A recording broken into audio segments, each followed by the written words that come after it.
Beneath the shifting sands and dark ocean waters, entire chapters of human history lie forgotten.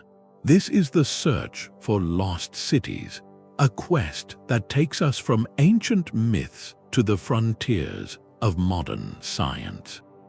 By the end, you will understand how these discoveries are rewriting the story of humanity itself.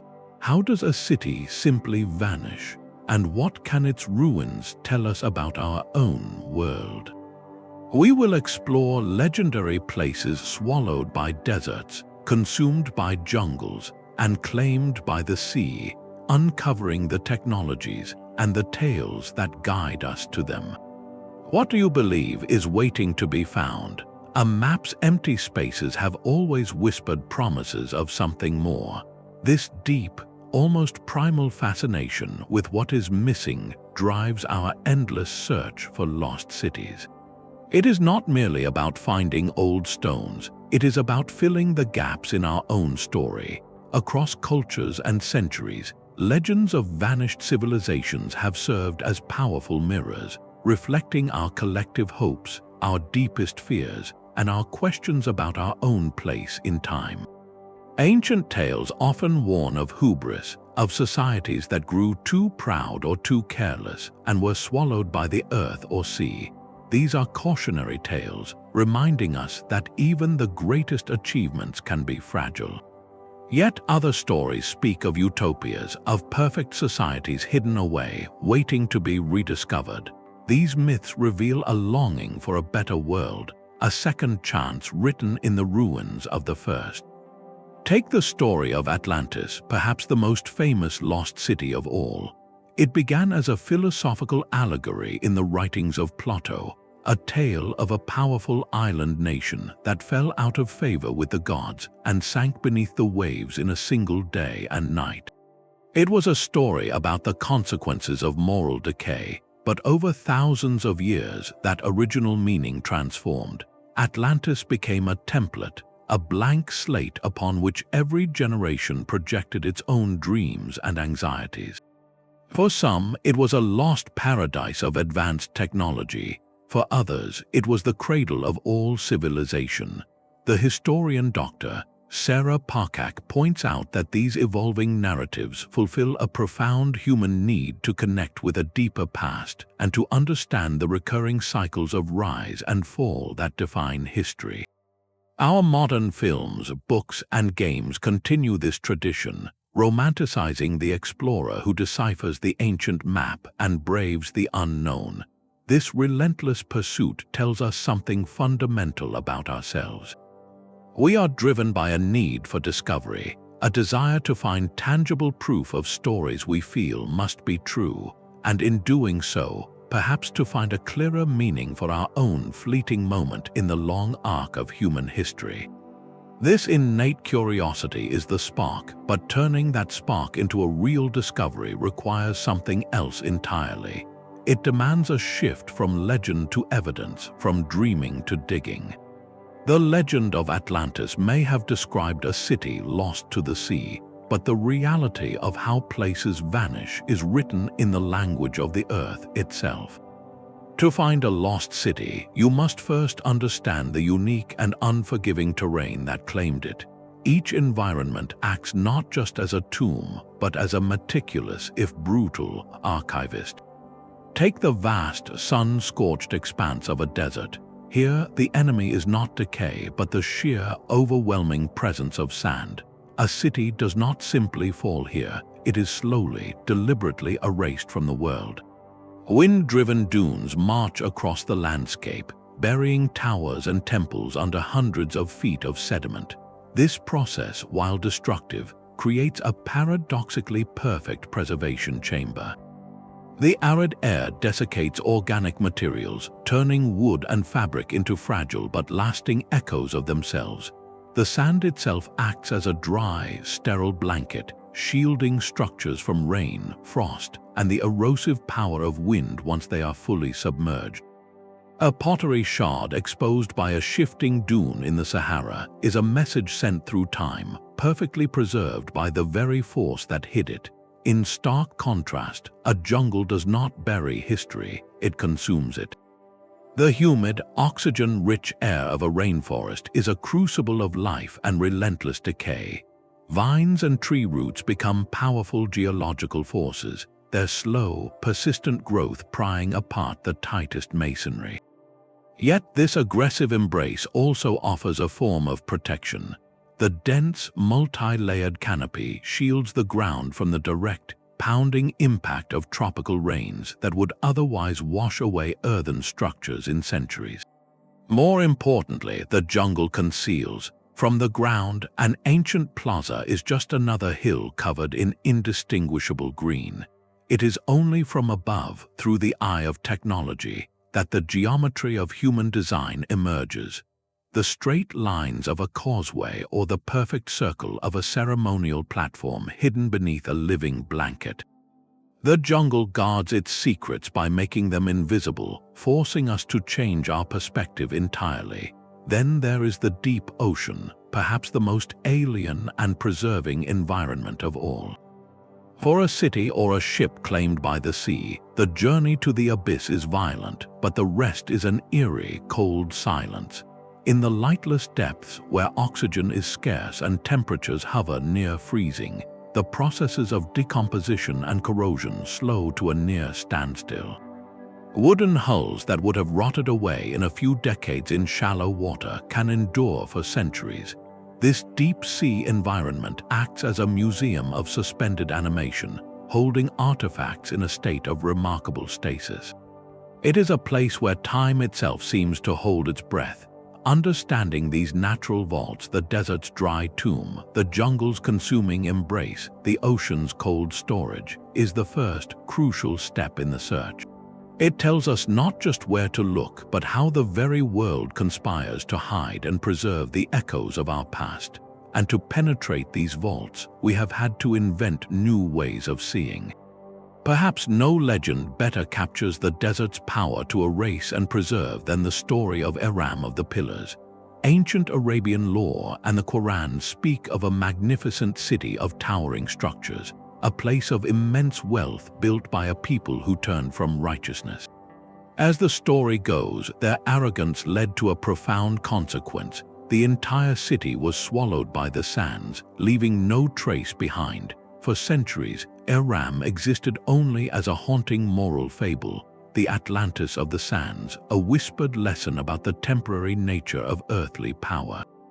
Yet that whisper proved irresistible to explorers. In the early 20th century, figures like T.E. Lawrence and the explorer Bertram Thomas mounted expeditions into the Rub al-Khali, the vast and deadly empty quarter of the Arabian Peninsula. They ventured into that ocean of dunes armed with little more than ancient texts and Bedouin guides, chasing shadows in a landscape designed to conceal. These quests were exercises in extreme endurance, romantic in their ambition but ultimately yielding more mystery than proof. The desert was not yet ready to give up its secret. The turning point came not from a lone adventurer with a camel, but from the quiet hum of orbiting satellites. In the 1990s, researchers combined this new, godlike view from space with ground-penetrating radar. In the desolate sands of modern-day Oman, the technology revealed something startling: the faint but unmistakable geometric outlines of large foundations hidden beneath the surface. Subsequent excavations unearthed the evidence: pottery shards, the remnants of massive fortification walls, and the clear layout of a significant settlement. Crucially, its location made perfect historical sense. It sat directly on the path of the ancient frankincense trade routes, the superhighways of the ancient world where unimaginable wealth flowed on the backs of camels. So, was this lost city actually Iram? Many scholars believe the site is the historical kernel behind the legend, a real and powerful caravan hub known to the ancient world as Ubar. Its sudden collapse, perhaps due to the catastrophic sinkhole that appears to be at the center of the ruins, could easily have inspired tales of a city punished by the divine and consumed by the earth. This discovery stands as a powerful testament to a new era of exploration. It shows us that a persistent myth, when illuminated by the precise light of modern technology, can cross the final frontier from fable into factual history. The desert whispered, and this time we had the right tools to listen. While the desert preserves through dryness, the jungle guards its secrets with a living, breathing wall of green. Deep in the remote Mosquisha region of Honduras, a place so impenetrable it earned the ominous nickname the Lost City of the Monkey God, another legend persisted for 500 years. Spanish conquistadors returning from the interior told fantastical tales of a white-walled city, a place they called Ciudad Blanca, shimmering with gold and hidden by the dense canopy. These stories, passed down through generations, fueled endless speculation and drew adventurers into a labyrinth of vines and rivers, where disease and difficult terrain turned back nearly every attempt. For centuries, the White City remained just that, a story, a shimmering mirage in the emerald gloom. The breakthrough, when it finally came, did not involve a single machete swing. Instead, it began with a plane flying a grid pattern high above the untouched forest. On board was a technology called LiDAR, which stands for light detection and ranging. Think of it as a form of high-tech echolocation. The instrument fires millions of laser pulses per second toward the ground. Most hit the leaves and branches of the canopy, but a precious few slip through gaps, hit the solid earth below, and bounce back. By meticulously timing these returns, a computer can digitally strip away every single tree and plant, revealing a breathtakingly detailed three-dimensional map of the bare ground beneath. What the LiDAR revealed in Mosquisha was nothing short of revolutionary. Beneath that unbroken sea of green was not a single white city, but an entire lost landscape. The scans showed a sprawling urban complex with monumental earthen pyramids, large plazas, terraced fields, reservoirs, and a network of canals and roads. This was not a small village, but the heart of a sophisticated society that had thrived and then vanished, leaving its bones to be swallowed by the jungle. This discovery sparked a new kind of challenge, one of profound responsibility. Mounting a traditional excavation in such a remote and ecologically pristine area is a monumental logistical task. Every piece of equipment, every scientist must be flown in by helicopter, but beyond the practical hurdles lies a deeper ethical question. How do you study a site without destroying the very environment that protected it for centuries? Researchers must balance their thirst for knowledge with extreme care, working closely with local communities and environmental experts to minimize their footprint. The story of Ciudad Blanca represents a fundamental paradigm shift in exploration. We are no longer just individuals searching for a single mythical place. We are now surveyors of entire lost worlds. By seeing through the jungle with lasers, we have begun to understand that the pre-Columbian Americas were not a sparsely populated wilderness, but a continent dotted with interconnected urban centers, their histories written not in stone, but in the very shape of the land itself, patiently waiting for a technology that could finally read it. The search for sunken cities inevitably leads to one name, a legend that has echoed for 2,000 years. Unlike the desert's Iram or the jungle's White City, the story of Atlantis did not begin with explorers or traders, but with a philosopher. In his dialogues Timaeus and Critias, written around 360 B.C.E., Plato described a powerful island nation beyond the Pillars of Hercules. This was not presented as history, but as a moral allegory. Atlantis, he wrote, was a society of great wealth and advanced technology that grew arrogant and morally corrupt. As a consequence, in a single day and night of misfortune, the entire island sank beneath the sea, lost forever. For Plato, it was a cautionary tale about the fragility of civilization, a parable about the consequences when a society loses its way. Yet something remarkable happened after his pen was set down. The philosophical lesson slowly detached from its source, taking on a life of its own. Over centuries, Atlantis transformed from an allegory into a presumed reality. Each new era projected its own hopes and anxieties onto this blank slate. Medieval mapmakers placed it in the Atlantic Ocean. Victorian mystics saw it as the cradle of all human knowledge. Today, popular culture imagines it as a futuristic utopia with crystal power sources. The location shifts with the teller, from the Mediterranean to the Caribbean to Antarctica, a testament to our enduring need for a perfect, lost origin point. This persistent myth, however, has spurred serious scientific inquiry. Scholars have long asked a compelling question: could such a vivid story have been inspired by a real catastrophic event? One leading candidate lies in the Aegean Sea. Around the year 1600 BCE, the volcanic island of Thera, now known as Santorini, experienced one of the most powerful eruptions in human history. The explosion was cataclysmic, likely many times more powerful than the eruption of Krakatoa. It would have generated towering tsunamis that radiated across the eastern Mediterranean, devastating the coast of Crete, the heart of the sophisticated Minoan civilization. The Minoans were a Bronze Age maritime power known for their vibrant art, elaborate palaces, and advanced plumbing. The Theran eruption and its aftermath would have been an epoch-ending disaster for them, a thriving civilization diminished almost overnight. To a Greek philosopher writing over a millennium later, receiving tales of a great island kingdom that vanished in a day amid fire and wave, the connection seems profoundly resonant. Modern oceanography has given us the tools to investigate this hypothesis directly. Underwater archaeologists using sonar and submersibles have mapped the colossal underwater caldera left by Thera's explosion. On the nearby island of Crete, excavations reveal layers of tsunami debris. While we have not found a sunken metropolis named Atlantis, we are piecing together the very real collapse of a magnificent seafaring culture, a collapse that could easily have seeded legends of a drowned world. So, the search for Atlantis has yielded an unexpected truth.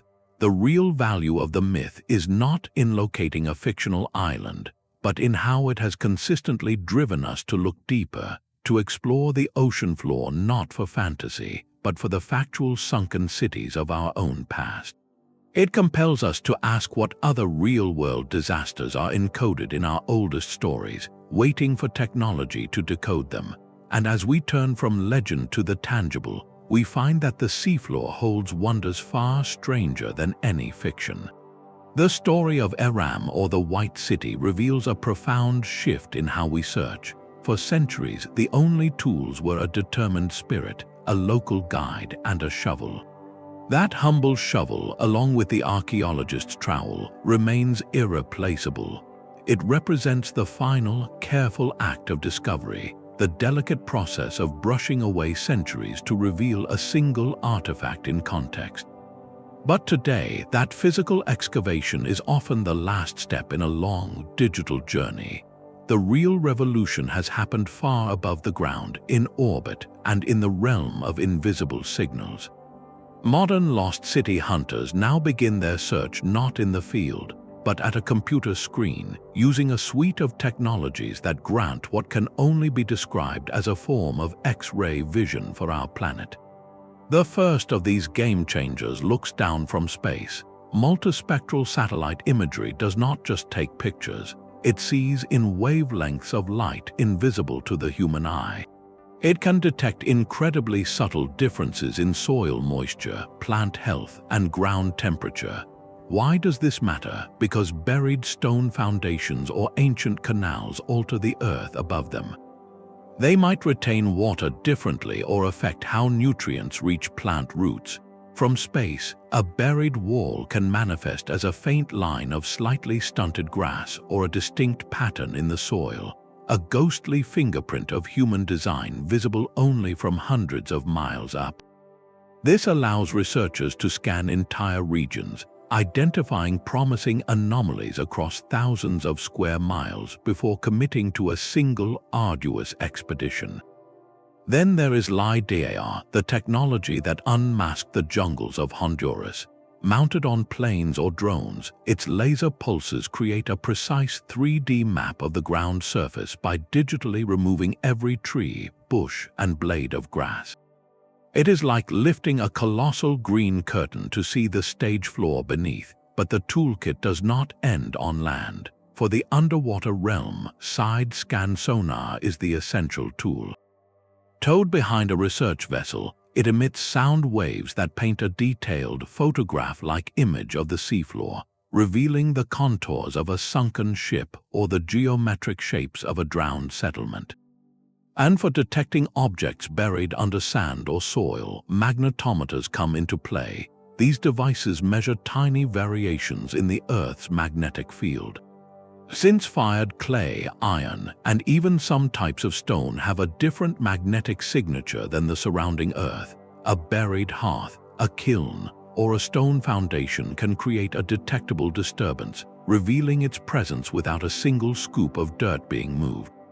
The sheer volume of data from these tools is staggering. This is where a new kind of specialist enters the story, the techno-archaeologist. These experts use powerful software to process millions of data points, transforming them into intricate 3D models.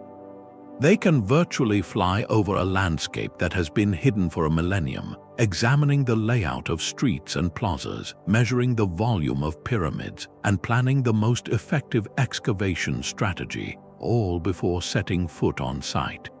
This technological leap has fundamentally changed the nature of the quest. The search for lost cities is no longer a speculative gamble based on rumor and hope. It has become a targeted, data-driven science. We are not just looking for needles in a haystack anymore. We are using advanced scanners to show us exactly where the needles are buried. This exponential increase in our discovery rate is rewriting maps, but it also presents a new and urgent challenge, one of profound responsibility.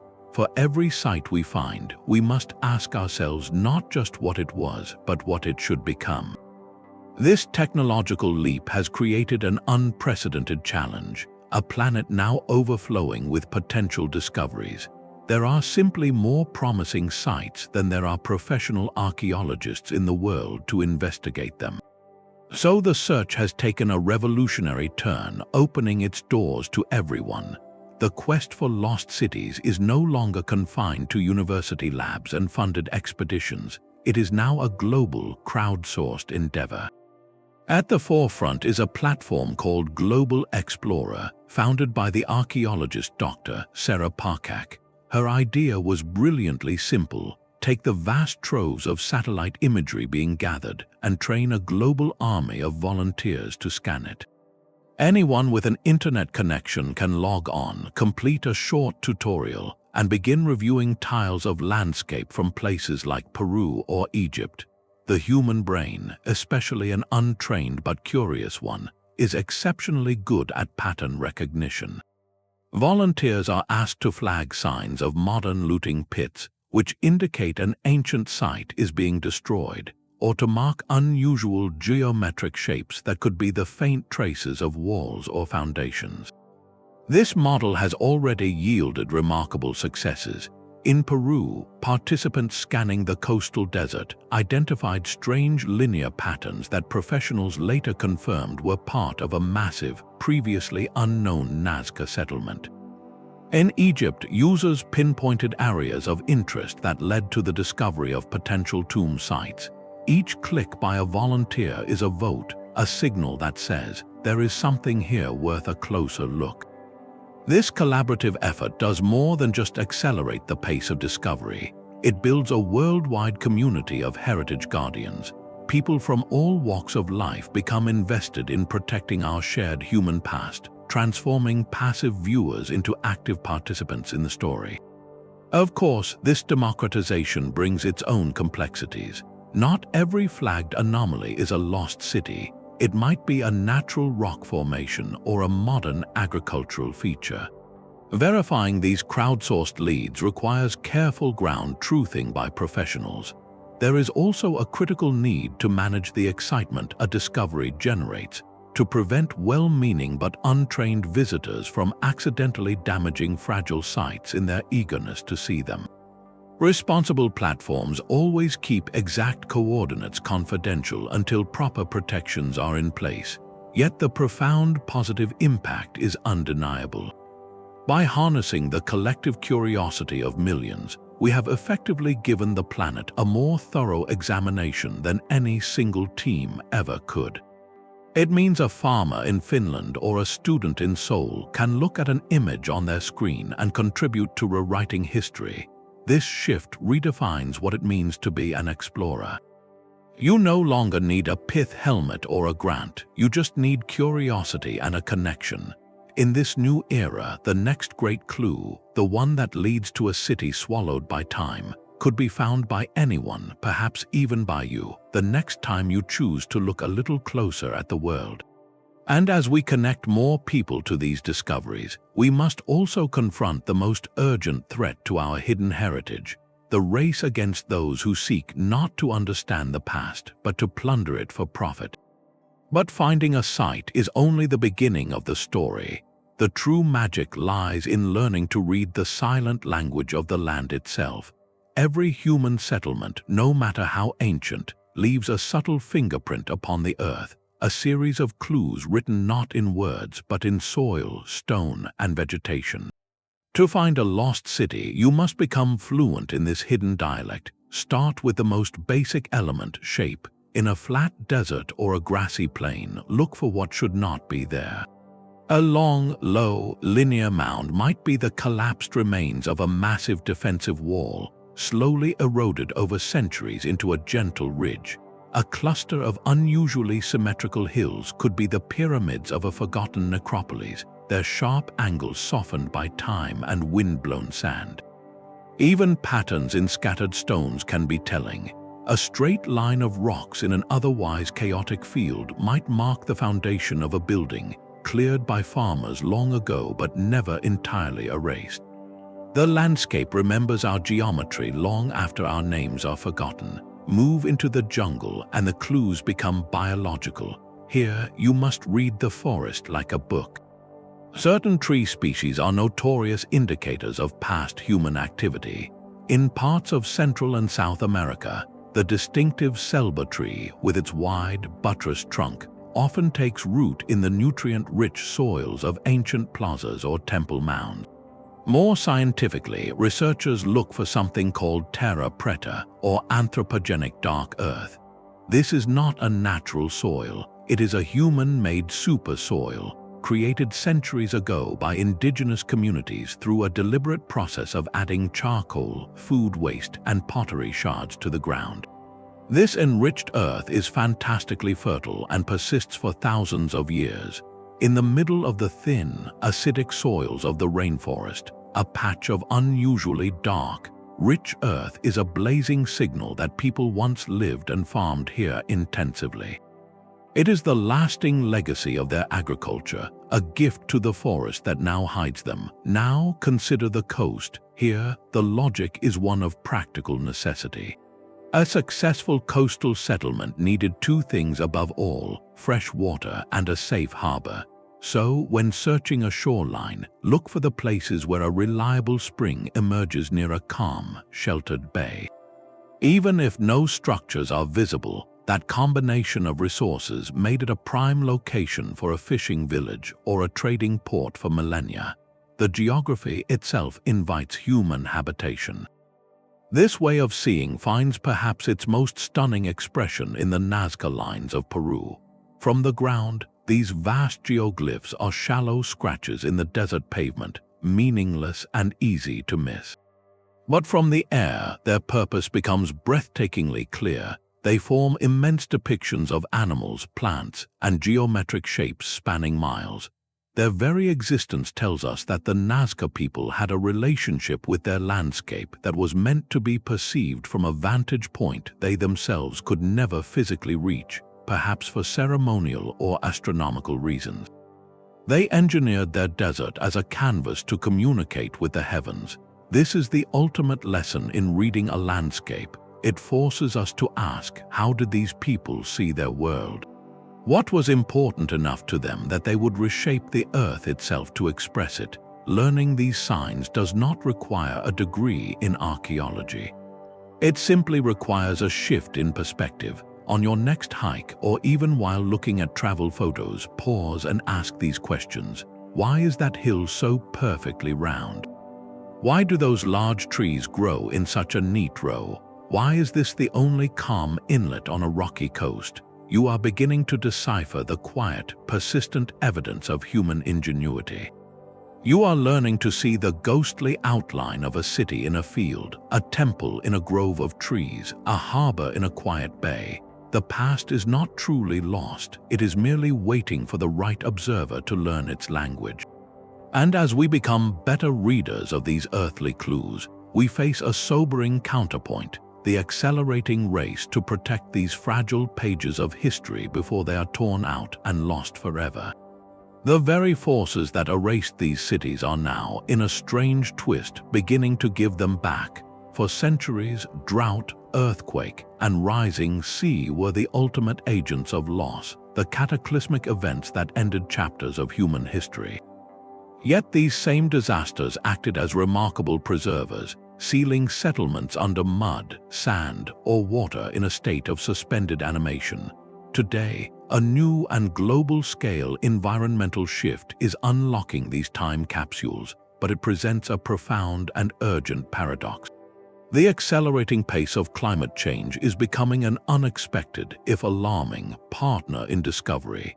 In the high Andes, glaciers that have advanced and retreated over millennia are now receding at an unprecedented rate. As these ancient fields of ice withdraw, they are relinquishing artifacts frozen in time for centuries. Researchers have found perfectly preserved Inca ritual offerings, textiles, and even the resting places of individuals on sacred peaks, items left as part of spiritual ceremonies and then encapsulated by ice. These finds offer an incredibly intimate, untouched glimpse into a culture's relationship with the mountains they held sacred. Similarly, prolonged droughts driven by changing weather patterns are causing water levels in reservoirs and lakes to drop dramatically. In places across Europe and the Americas, the receding waters of artificial lakes have revealed the ghostly outlines of towns and villages deliberately flooded decades ago to create those reservoirs. Foundations emerge, old church steeples break the surface, and forgotten cemeteries reappear, telling stories of communities sacrificed for modern progress. These revelations feel like the landscape itself is remembering. But this gift is terrifyingly temporary and fraught with peril. The moment an artifact leaves its icy tomb or a wooden structure is exposed to air after centuries underwater, the clock starts ticking with frightening speed. Without the stable, protective environment that preserved it, organic material can begin to decay in a matter of days. Increased erosion from more intense storms can wash away fragile earthen walls newly revealed by melting permafrost. The very exposure that allows for discovery also invites immediate destruction. This transforms the modern quest into a desperate race against time. Archaeologists are now, in essence, emergency responders. Their work is no longer just about careful, planned excavation. It is about rapid documentation and rescue. They must reach a site the moment it is exposed, record everything with three-dimensional scanning and photography, and recover what they can before the elements claim it forever. It is a heartbreaking reality to find something only to watch it begin to crumble in your hands. This new dynamic forces us to see the search for lost cities in a stark, new light. It is no longer a leisurely pursuit of knowledge. It has become an urgent mission of preservation. We are in a race where the finish line is not a discovery, but the second and final disappearance of our shared heritage. The question is no longer simply what we can find, but how quickly we can learn from it and protect it before the window closes, leaving only stories where there was once stone and memory. The thrill of discovery brings with it a profound and complex responsibility. Every time a lost city is found, a series of urgent ethical questions must be answered before the first artifact is ever lifted. Who does this place truly belong to, and what are the obligations of those who bring it back into the light? For much of history, the search for lost cities was entangled with a darker legacy of colonial treasure hunting, where ancient sites were treated as resources to be extracted, their cultural meaning stripped away for the benefit of distant museums and private collectors. This approach saw objects as trophies, not as chapters in a living story. Today, the field of archaeology is undergoing a vital transformation, moving away from that extractive model toward one of collaboration and stewardship. The new standard prioritizes local knowledge, community consent, and long-term preservation over the short-term gain of a spectacular find. This means that before any excavation begins, archaeologists now work closely with descendant communities, asking not just what they can take, but what the community wants to learn and how the site can serve their cultural future. The act of uncovering a site itself presents a core dilemma. Excavation is by its nature a destructive process. Once you remove the protective layers of earth that have safeguarded a place for centuries, you expose it to new and immediate threats, from looting and souvenir hunting to the simple, irreversible damage caused by weather and tourism.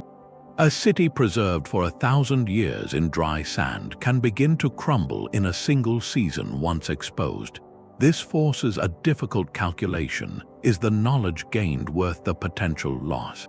In some cases, the most respectful choice is to leave the past undisturbed. Many indigenous communities around the world view certain ancestral sites as sacred resting places that should not be intruded upon. In response, archaeologists are increasingly turning to non-invasive technologies as a solution. Ground-penetrating radar and LiDAR allow researchers to map and study burial mounds, ceremonial plazas, or village layouts without ever breaking the ground.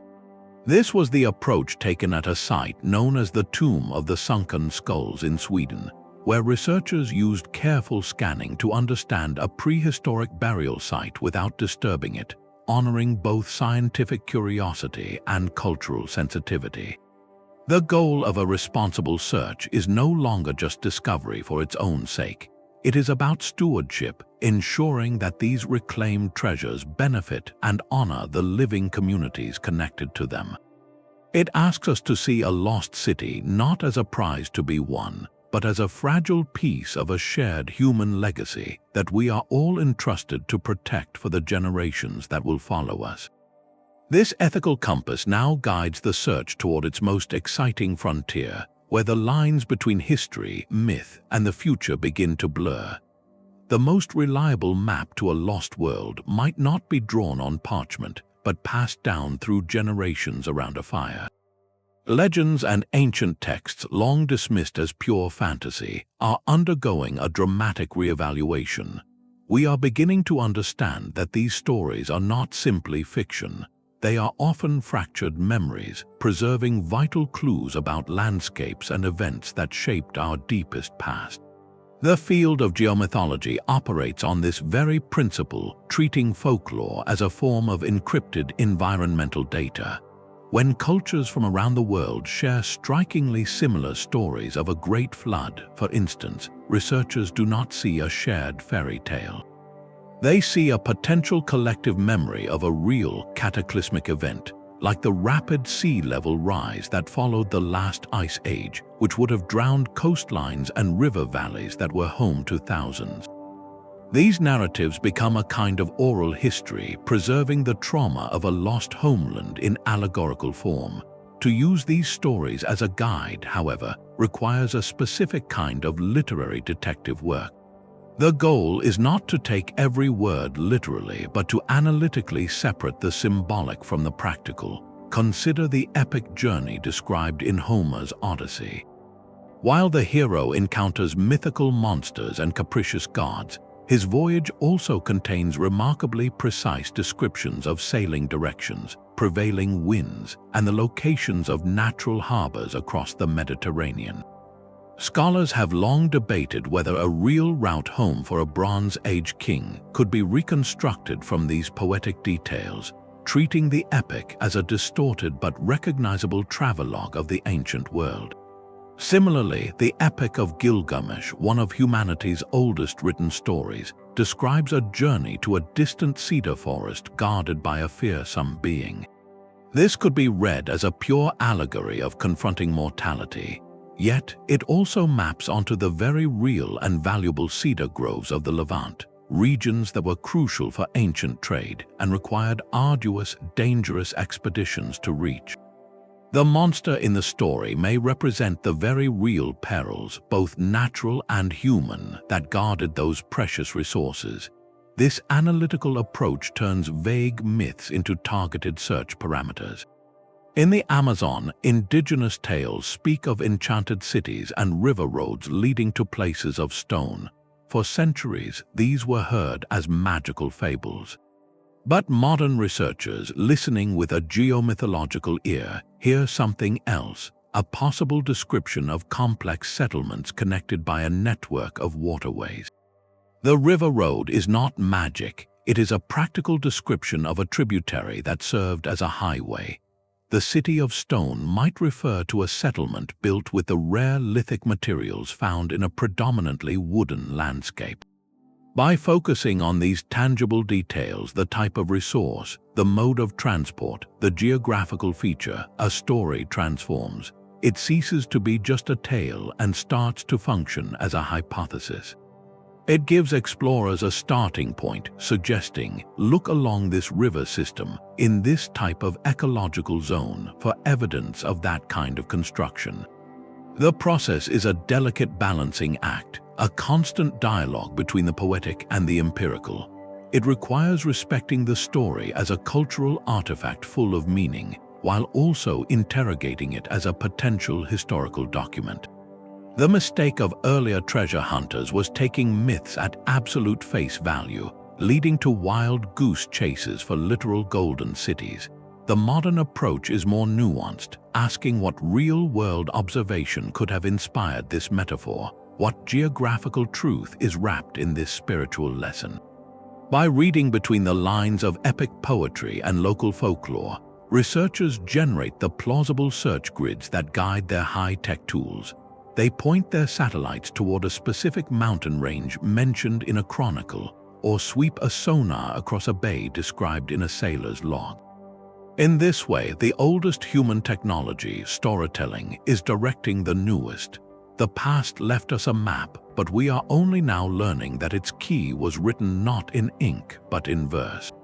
And as we follow these ancient whispers to their source, we are uncovering not just cities, but entire civilizations whose scale and sophistication force us to rethink everything we thought we knew about human history.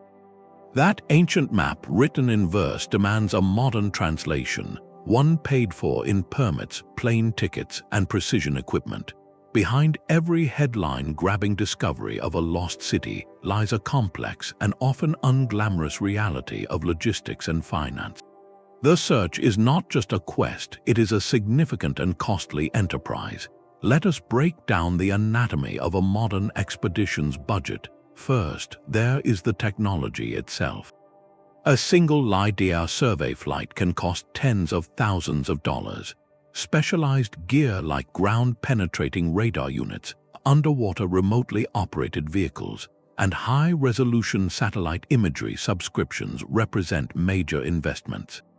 Then come the human and logistical costs, international airfare for a team of specialists, salaries for archaeologists, geologists, and botanists, wages and expertise for indispensable local guides, vehicles, fuel, and camp supplies for remote locations. Perhaps one of the most critical and overlooked line items is the cost of permits and legal compliance. Working in another country requires navigating complex cultural heritage laws, environmental regulations, and often lengthy negotiations with local and national authorities to ensure the work is done respectfully and legally. This bureaucratic groundwork is essential, but it is rarely photogenic. So where does the money come from? Traditionally, the backbone of archaeological research has been the academic grant. Universities, research institutes, and government science foundations provide competitive grants, but these are often limited and fiercely contested. They require researchers to write detailed proposals, essentially making a scientific case for why their search is worth funding. This is where organizations like the National Geographic Society have played a transformative role for over a century. As a major non-profit, it funds exploratory research across the globe, acting as a vital catalyst for discovery by supporting high-risk, high-reward projects that might not fit within conventional academic budgets. Alongside these pillars, private philanthropy has always been a part of the story. Individual donors passionate about history or specific cultures can provide crucial, flexible funding. More recently, corporate sponsorship has entered the picture, with technology companies sometimes providing equipment or funding for projects that showcase their tools in groundbreaking ways. But one of the most significant evolutions in funding has been the rise of documentary filmmaking as a partnership model. Here, a television network or streaming service will provide a substantial portion of the expedition's budget in exchange for exclusive media rights. This model has a clear benefit. It gets the research done and brings the story directly to the public in a compelling format. However, it also introduces a different set of considerations. The need for a narrative arc and visual drama must be balanced carefully with the slow, meticulous pace of real science. The most ethical collaborations ensure that the research questions lead the process, not the demands of a production schedule. This behind-the-scenes ecosystem reveals a fundamental truth. The modern explorer must be as skilled in writing grant proposals and building partnerships as they are in reading soil layers or navigating a jungle river. Securing support requires proving the value of the search beyond mere adventure. It means articulating how a lost city contributes to our understanding of climate adaptation, social organization, agricultural innovation, or the resilience of human cultures. The business of discovery, therefore, is ultimately about stewardship. It is about building a coalition of support from scientists and filmmakers to donors and local communities, all invested in the same goal: unearthing our shared story and ensuring its lessons are preserved and passed on. This collective effort is the engine that turns whispered legends into tangible history, proving that the most valuable treasure we seek is not gold but understanding. Sometimes the most important decision an archaeologist makes is to walk away. A powerful new principle has taken root in the field, the idea that not every discovery should be followed by a dig. This approach is known as preservation in situ, a commitment to leaving a site or artifact exactly where it was found, protected by the very environment that preserved it. It is a philosophy that recognizes the burial context itself as the ultimate museum, a perfectly calibrated chamber of temperature, humidity, and chemistry that we often cannot replicate. For a wooden shipwreck resting in the cold, dark, oxygen-poor depths of the Black Sea, or for organic tools frozen in Arctic permafrost, excavation is not a rescue, it is a death sentence. The moment these objects are brought into our warm, oxygen-rich world, they can begin to deteriorate within hours. In these cases, the most scientific, the most respectful choice is non-intervention. The site is documented with remote sensors, three-dimensional mapping, and photography, then left in peace for the future. This principle extends powerfully to places of deep cultural significance. Many indigenous communities view ancestral sites as sacred landscapes, final resting places that should not be disturbed. Here, preservation in situ is not just a technical decision, it is an ethical imperative, a way of honoring living cultural traditions and the wishes of descendant peoples. A globally recognized example of this patient philosophy is the Terracotta Army in China. Discovered in the 1970s, the sprawling pits contained thousands of life-sized clay soldiers, each one uniquely detailed. While several figures were excavated and restored for display, Chinese authorities made a conscious choice to leave vast sections of the army buried. They recognized that the painted pigments on the statues faded rapidly upon exposure to air. By leaving the majority of the figures in their original, stable earthen context, they are preserving them for a future generation of scientists who may one day have the technology to recover them without loss. This long-term thinking represents a profound maturity in the field. It shifts the goal from immediate revelation to enduring conservation. For entire cities resting on the seafloor, this means using robotic submersibles as our eyes and hands, creating intricate digital twins of the ruins while leaving the physical structures to the quiet custodianship of the deep. It asks us to redefine what a successful discovery looks like. Success is no longer just about what we bring to the surface. It is about the knowledge we gain while ensuring the site remains intact for centuries to come. This patient stewardship acknowledges a humbling truth. We are not the final chapter in the story of these places. We are merely one generation of caretakers, with a responsibility to protect these fragile pages of history for the readers who will follow us, equipped with tools and insights we cannot yet imagine. The Mediterranean's muddy floor held one of its greatest secrets for more than a millennium. Near the mouth of the Nile, where the river meets the sea, two legendary Egyptian ports, Heracleion and Canopus, vanished beneath the waves. Ancient historians like Herodotus wrote of their grandeur, describing them as bustling gateways where Egyptian pharaohs greeted Greek traders and pilgrims flocked to the temple of the god Serapis. For centuries, these accounts were considered colorful exaggerations, tales of places that might never have existed outside of story. Then, a French underwater archaeologist named Frank Gaudiot decided to look. His search began not with a dive, but with a careful study of those ancient texts, cross-referencing distances and landmarks with modern geography to create a probable search grid in the Abu Qir Bay. To scan the seafloor, his team employed a remarkable tool called a nuclear resonance magnetometer. This device does not simply find metal. It detects subtle disturbances in the Earth's magnetic field caused by any object denser than the surrounding silt, be it stone, ceramic, or metal. Towed behind a research vessel, it painted a ghostly image of the seabed, revealing unnatural shapes and alignments hidden under thick layers of sediment. The magnetometer's data pointed the way, and what the divers found was a time capsule of staggering preservation. The cold, dark, silty environment had acted as a perfect vault. They uncovered colossal statues of a pharaoh and a queen, each standing over 16 feet tall, their features still sharp. They found gleaming gold coins, delicate jewelry, and the massive stone blocks of temple complexes. Most telling were the inscribed steles, stone slabs bearing royal decrees in both Egyptian hieroglyphs and ancient Greek, which served as the official signposts of a multicultural trading hub. This was not a shipwreck, it was an entire urban landscape frozen in a moment of crisis, likely succumbing to a combination of earthquakes, soil liquefaction, and rising sea levels.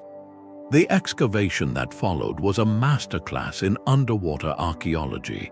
Unlike the frantic salvage seen in movies, this work is painstakingly slow. Teams use a gentle suction device called an airlift to carefully remove layers of silt, millimeter by millimeter, so as not to damage or lose a single artifact. Every item's precise location is mapped in 3 dimensions before it is ever moved. Once recovered, the long process of conservation begins, as objects saturated with seawater for over 1,000 years must be desalinated and stabilized over many years to prevent them from crumbling into dust. The rediscovery of Heracleion and Canopus did more than just prove a legend true. It rewrote a chapter of history.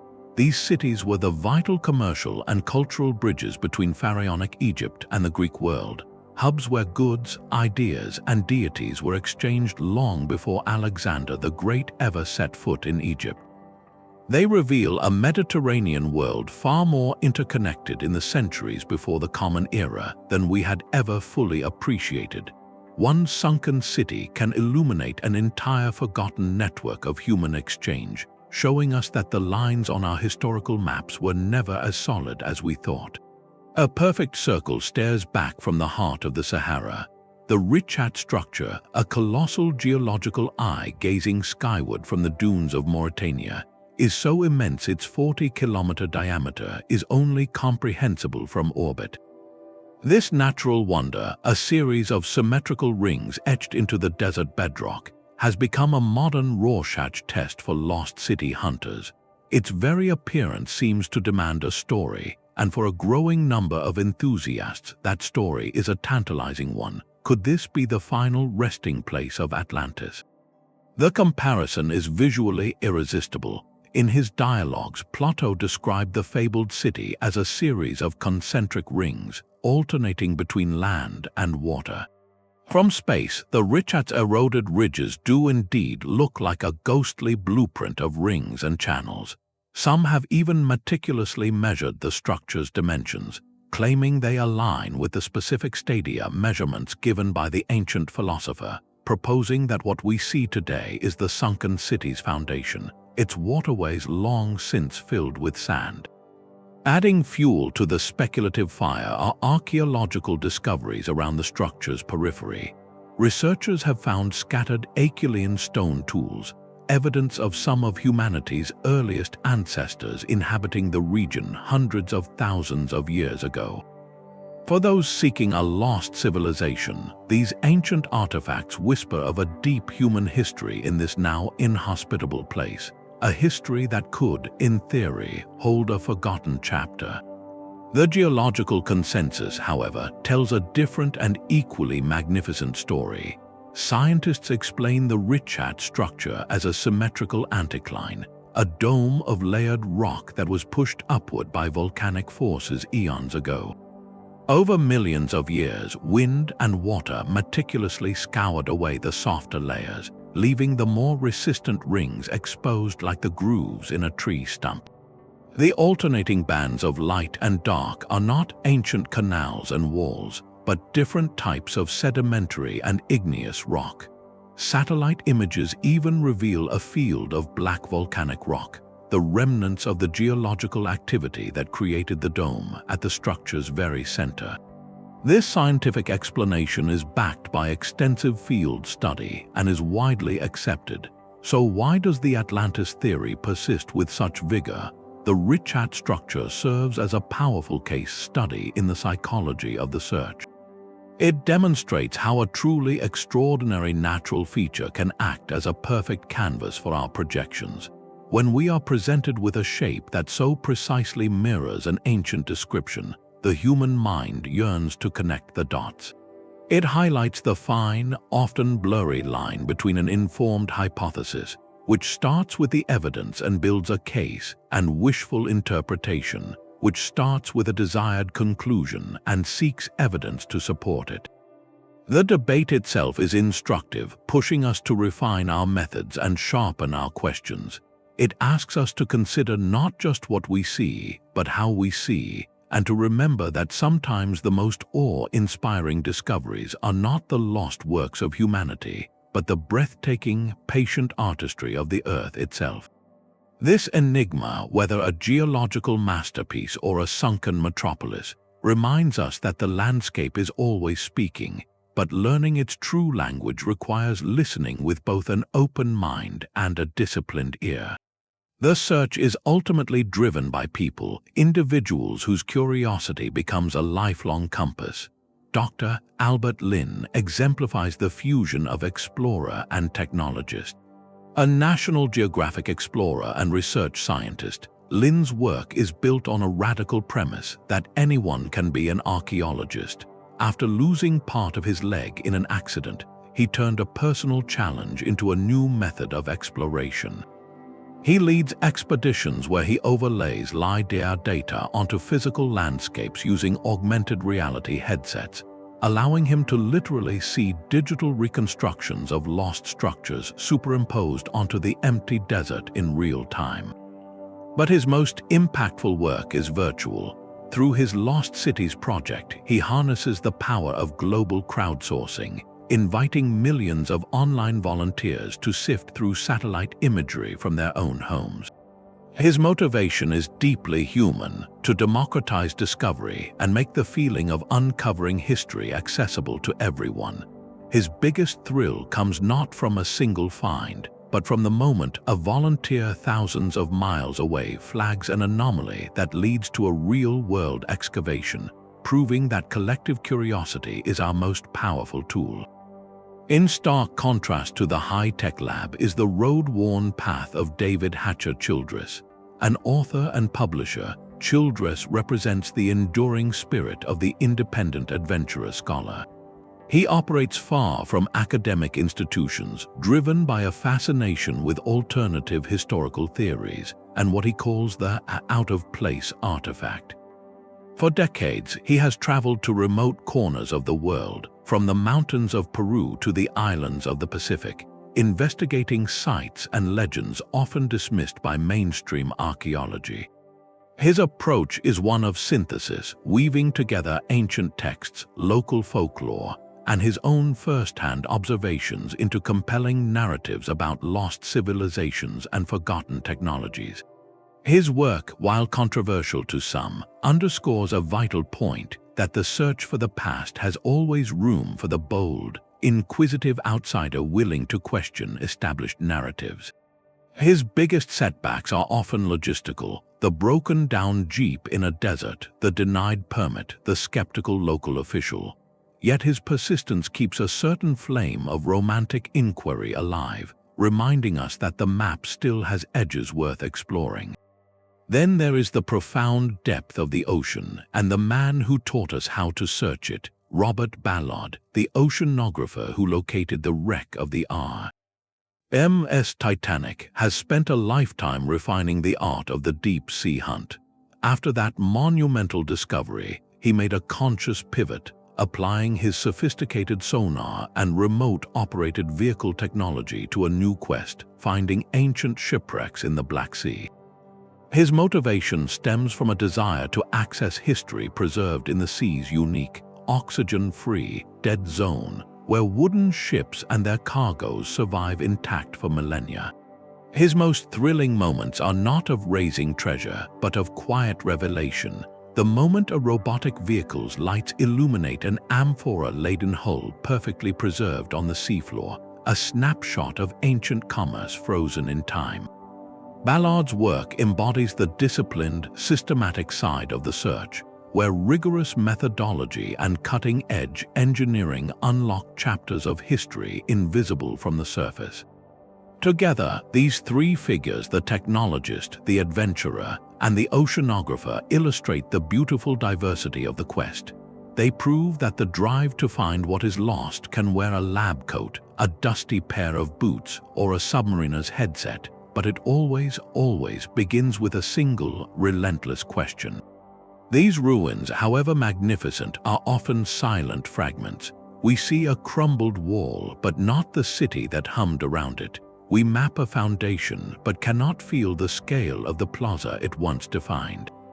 This is where the search makes its final, transformative leap, from uncovering the past to resurrecting it, not in stone, but in light and data. Digital reconstruction begins with an act of extreme precision. Teams use three-dimensional laser scanners that capture millions of data points per second, mapping every crack and contour of a surviving structure with millimeter accuracy.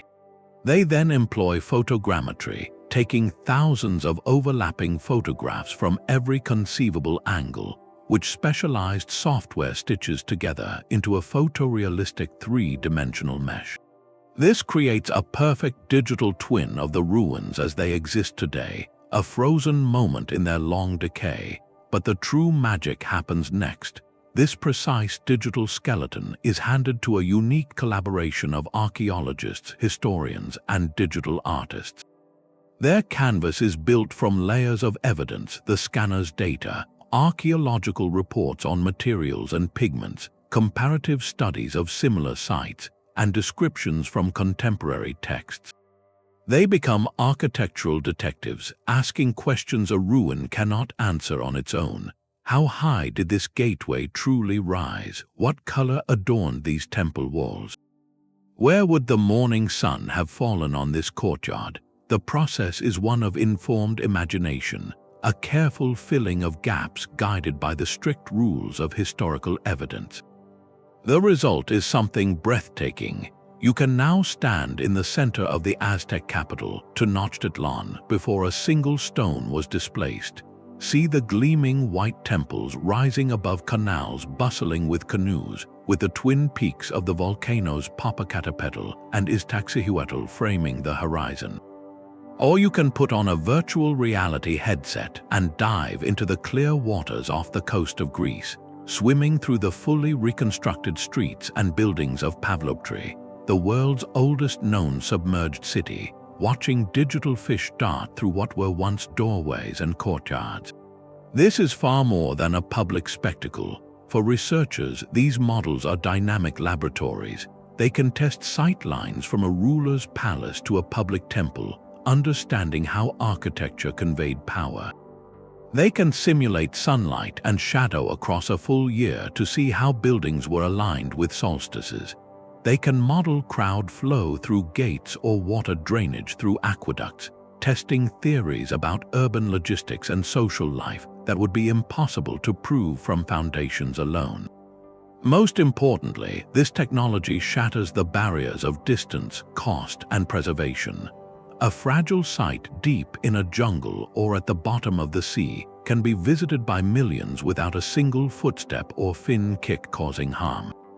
It allows a student in a classroom, a historian with limited mobility, or simply a curious person anywhere on Earth to not just learn about a lost city, but to experience its space and sense its presence.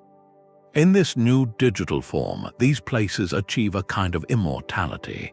They are no longer just subjects of study, but shared spaces for wonder, ensuring that the legacy of a lost city is no longer confined to the few who can reach its ruins, but belongs to anyone willing to explore. A single broken pot tells a story, but it is a whisper. To hear the full conversation of a lost civilization, you need to listen with more than one kind of ear. The modern search for lost cities has evolved into a profoundly interdisciplinary mission, a convergence of sciences where the archaeologist is no longer a lone detective, but the conductor of a grand scientific orchestra. Each specialist brings a unique lens, turning faint whispers into a resonant chorus that reveals not just where people lived, but how they truly lived. Consider the very ground a city rests upon. A geologist does not just see dirt, they read a historical record written in sediment. By analyzing soil layers, they can identify the telltale signs of a catastrophic flood that deposited a thick band of silt over a street, or the gradual buildup of wind-blown sand that slowly choked a harbor.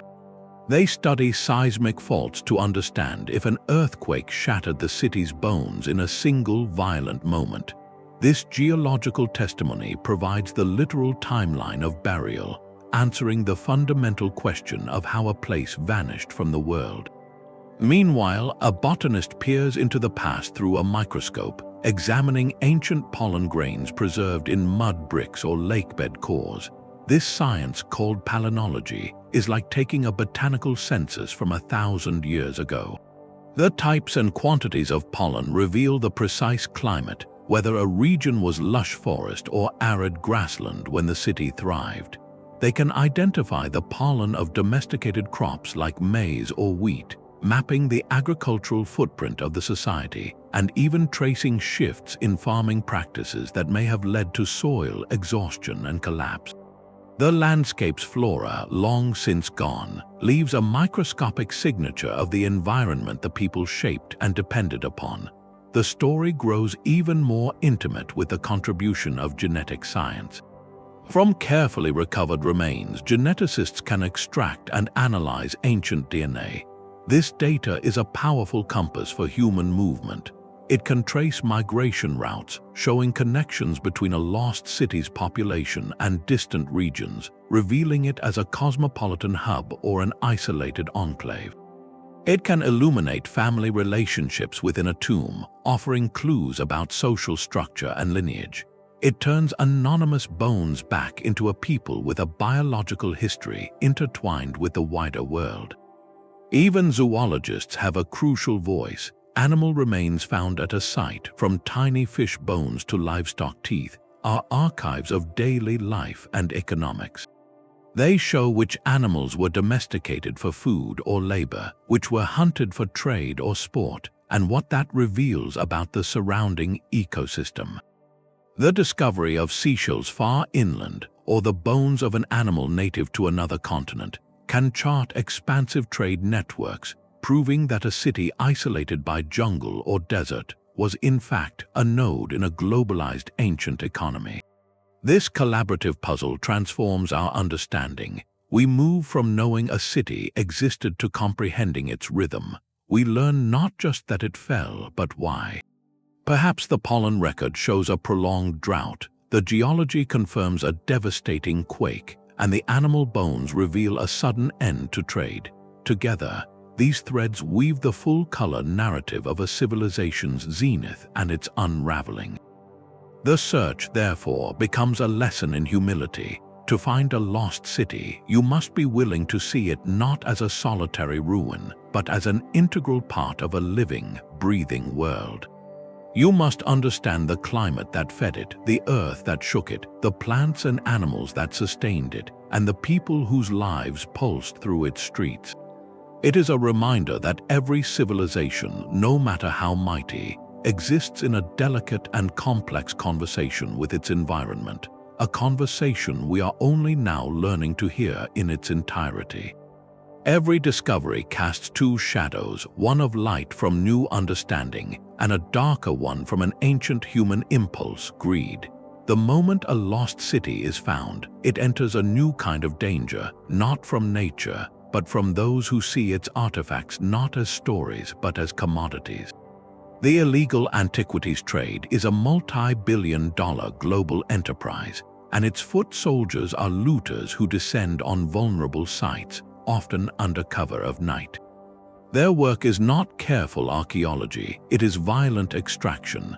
They dig haphazard pits, shatter walls, and grab anything that looks valuable, discarding pottery shards, bones, and other material that holds the key to context.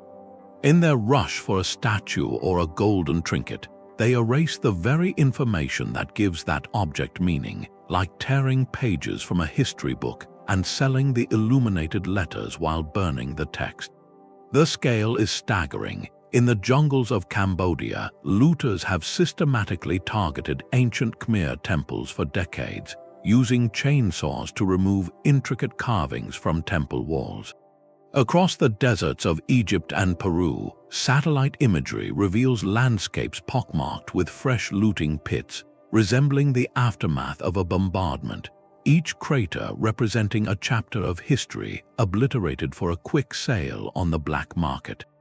This is not a victimless crime, it is the permanent erasure of our collective memory. Combating this requires a global response as sophisticated as the technology used for discovery. International treaties like the 1970 UNESCO Convention provide a legal framework, making it harder to traffic stolen cultural property across borders. On the technological front, organizations like the Satellite Sentinel project now use the same high-resolution imagery that finds lost cities to monitor known sites for new looting activity, creating an early warning system from orbit. Databases of stolen artifacts shared among museums, auction houses, and law enforcement help intercept these items before they disappear into private collections. Yet the most effective defense is often the most human, the local community.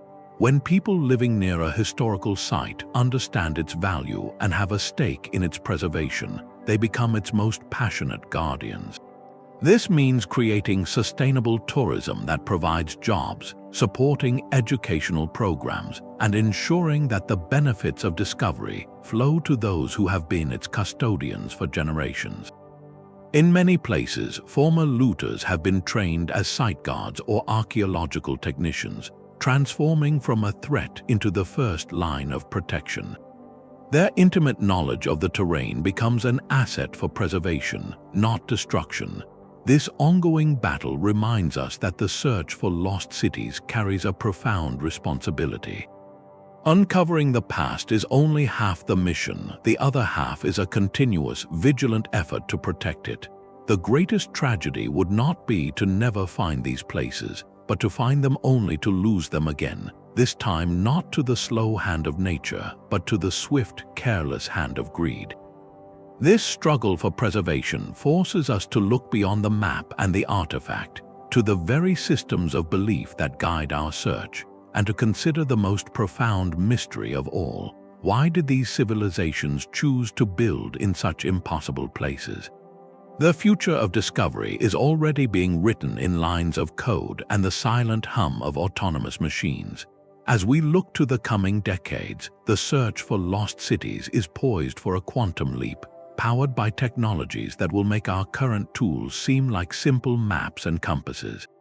Imagine an artificial intelligence not just processing satellite data, but learning from it.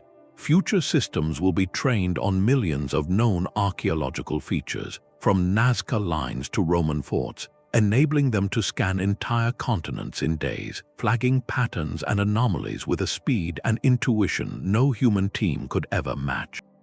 These digital prospectors will sift through petabytes of data from drones, satellites, and ground sensors, proposing potential sites with uncanny accuracy and allowing human researchers to focus on the deeper questions of meaning and context.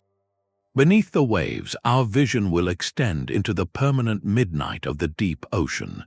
Autonomous underwater vehicles operating in swarms and communicating with each other will methodically map the vast, unexplored seafloor of the continental shelves. These are the ancient coastlines, the fertile plains where the first seafaring civilizations would have built their settlements tens of thousands of years ago, before melting ice caps raised sea levels and drowned their world. These robotic explorers, equipped with high-resolution sonar and chemical sniffers that can detect the faint traces of human habitation in the water column, could finally locate the submerged villages of our Paleolithic ancestors, rewriting the story of human migration and community. On land, the frontiers are equally vast. The Amazon rainforest, long thought to be a pristine wilderness sparsely populated by small tribes, is now revealing itself as a potential archive of colossal proportions. Current estimates suggest less than 10% of its archaeological potential is known. With each LiDAR flight over the canopy, we are finding evidence of extensive earthworks, complex road networks, and large-scale settlements that challenge every assumption about pre-Columbian life in the Americas. The next century in the Amazon will not be about finding a single lost city, but about charting an entire lost civilization, understanding how millions of people shaped one of the planet's most complex ecosystems. Even the smallest artifact will speak volumes. Advanced isotopic analysis will act as a forensic GPS for history. By studying the unique chemical fingerprints in a piece of pottery or a stone tool, scientists will be able to trace it back to the exact clay pit or quarry where its materials originated. This will let us map ancient trade routes with stunning precision, showing not just that two cities were connected, but the specific path goods traveled between them, revealing the economic and social arteries of the ancient world. This future search will be defined by unprecedented collaboration, a global conversation between artificial intelligence and human intuition, between robotic explorers in the abyss and community knowledge passed down through generations. It will be faster, deeper, and more inclusive, pulling back the veil on landscapes we thought we knew. The great mysteries that have tantalized us for centuries, from the origins of the first cities to the fate of seafaring cultures lost to the waves, may finally find their answers. And in the process, we will almost certainly uncover entire civilizations we never knew existed, their stories waiting silently in the earth, on the seafloor, and beneath the green canopy, for the moment our new eyes learn how to see them. The search does not end with professionals in the field. It continues wherever curiosity lives. You can be part of this great adventure without leaving your home, joining a global community of modern explorers. The first and most direct path is through citizen science. Platforms like Global Explorer invite you to review satellite images, using your own innate pattern recognition to scan for signs of looting or ancient structures. Your click could be the one that guides a team on the ground to a new discovery. Beyond specialized sites, free tools like Google Earth offer a staggering window to the planet. You can fly over the dense rainforests of the Amazon basin, trace the dry riverbeds of the Sahara, or examine the coastline of the Mediterranean. Look for unnatural shapes, straight lines, or large geometric patterns in the landscape.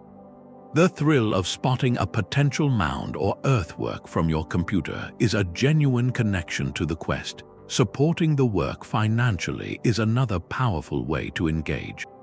Reputable non-profit organizations like the Archaeological Institute of America or the National Geographic Society rely on public donations to fund grants for field research. Your contribution, however small, helps purchase a tank of fuel for a survey plane or supports the conservation of a fragile artifact. To fuel your own understanding, build a library of credible sources. Seek out books and documentaries produced by established archaeologists and institutions, which prioritize evidence over spectacle. This foundation of knowledge is your most important tool. It allows you to develop a critical eye, to distinguish between sensationalist theories built on wishful thinking and the meticulous, peer-reviewed work of genuine research. If, during your own explorations, you believe you have found something significant, you can report it responsibly. Contact the archaeology or anthropology department at a nearby university or your local or national heritage authority. Provide clear location details and photographs, but never disturb the site yourself. The most important contribution any amateur can make is protecting the context that professionals need to interpret a find. This is how the search evolves from a spectator sport into a shared human endeavor. You do not need a doctorate or an expedition budget. You need curiosity, an internet connection, and the willingness to look a little closer at the world. In doing so, you become part of the story, a guardian of the fragments, helping to ensure that the next great discovery is not just made by experts, but witnessed and supported by us all. A broken statue lying in the sand is more than an artifact, it is a question. Each discovery of a lost city forces us to confront a profound truth about the human story, one that transcends the excitement of the find. These silent stones hold up a mirror to our own bustling world, reflecting back images that are at once familiar and hauntingly foreign.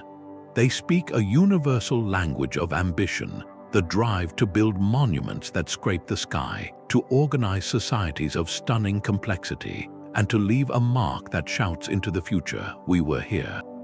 We see our own ingenuity echoed in their aqueducts and roadways, our own artistry in their faded murals. Yet woven into that same tapestry is the undeniable thread of fragility. The grandest plaza eventually grows quiet, the most imposing wall is slowly pried apart by roots, and the careful order of a city is reclaimed by the chaotic order of nature. This is not a story of failure, but a lesson in scale. These ruins remind us that civilizations, like individuals, have lifetimes. They are born, they flourish, they age, and they transform. Their endings are not judgments but natural chapters in an ongoing story, often brought about by a subtle shift in climate, a change in trade routes, or the slow accumulation of small pressures. To walk among these ruins is to feel a deep, humbling connection across centuries. It shatters the illusion of our modernity as something entirely new and separate.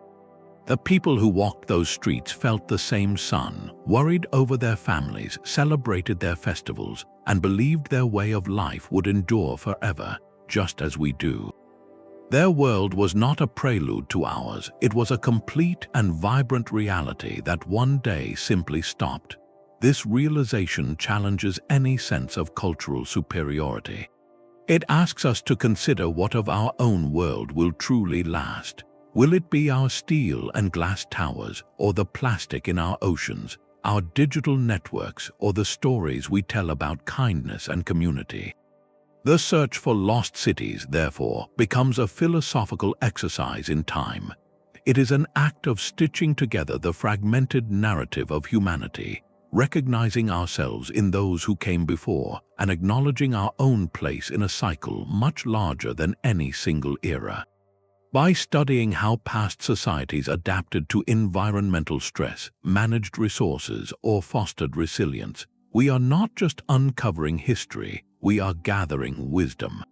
These places are not merely destinations on a map, they are waypoints in the long human journey, offering quiet, stone-carved lessons for the path ahead. They teach us that while power is transient, the legacy of a culture, its ideas and art, can echo for millennia. Our relentless search for them is, at its heart, a search for our own identity, a way to understand where we came from and perhaps to thoughtfully consider where we are going. That journey from whispered legend to a mapped and guarded location is the very pulse of archaeology. It begins with a fragment of a story, a line in an ancient text about a city of gold or a harbor swallowed by waves. For generations, that story exists in the realm of myth, a shimmering possibility just beyond the edge of known maps. Then, a curious mind, armed with new tools, dares to ask a different question. What if this is not just a parable, but a distorted memory of a real place? This is the pivotal turn where the search leaves the library and enters the field, guided by satellites that see through sand and lasers that peel back the jungle canopy. The myth becomes a hypothesis, and the map gains a new, tentative mark. The moment of discovery, a LiDAR image revealing perfect geometry beneath the trees, a sonar ping outlining a temple on the seafloor, is a collision of worlds. The imagined and the empirical suddenly meet. That point on the map is no longer speculative, it is a coordinate, a destination for shovels and brushes and careful hands. The site transforms from a target into a classroom, a place where every layer of soil and every broken pot speaks a language we are slowly relearning. This is where the story finds its true home, not as a trophy in a private collection, but as a preserved site, a museum without walls where the past remains in context. The process is beautifully iterative. Each successful find teaches us how to look better. The technology used to find a city in the desert is refined to probe a jungle. The methods for documenting a shipwreck inform how we protect a sacred burial mound. Every answer unearthed sparks a dozen new questions, pulling the historical narrative deeper, making it richer and more complex. We realize that the lost city of legend was merely one neighborhood in a vast, forgotten metropolis, or that its fall was part of a continental pattern of climate change and adaptation. This relentless refinement of both method and understanding is a testament to our intellectual evolution. It proves that our relationship with history is not a passive act of receiving a fixed story. It is an active, dynamic dialogue. The past is not a sealed book on a shelf, but an endless, multidimensional puzzle. New pieces are constantly emerging, washed from a melting glacier, revealed by a retreating drought-stricken lake, or spotted by a volunteer on a computer screen half a world away. And with each new fragment fitted into place, the picture of our shared human journey subtly shifts, offering fresh perspectives on resilience, creativity, and our enduring place in the long story of this planet. Our voyage through these hidden landscapes reveals a truth far greater than any single artifact. The search for lost cities is not a simple treasure hunt for gold or glory.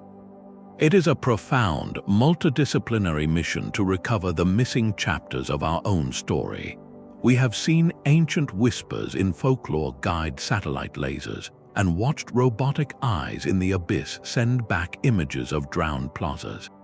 This quest uniquely blends the oldest human traditions of storytelling with the most futuristic tools of discovery, all driven by an insatiable, shared curiosity. It is a conversation across time where each generation asks new questions of the past and receives answers that reshape our future. These recovered places do more than fill blank spaces on a map, they restore lost knowledge. From the agricultural wisdom encoded in Amazonian dark earth to the hydrological engineering of desert caravan hubs, each site offers solutions and insights forged by centuries of human adaptation. They present us with complex ethical puzzles, challenging us to balance the hunger for knowledge with the duty to protect and to ensure that discovery benefits the communities connected to that history.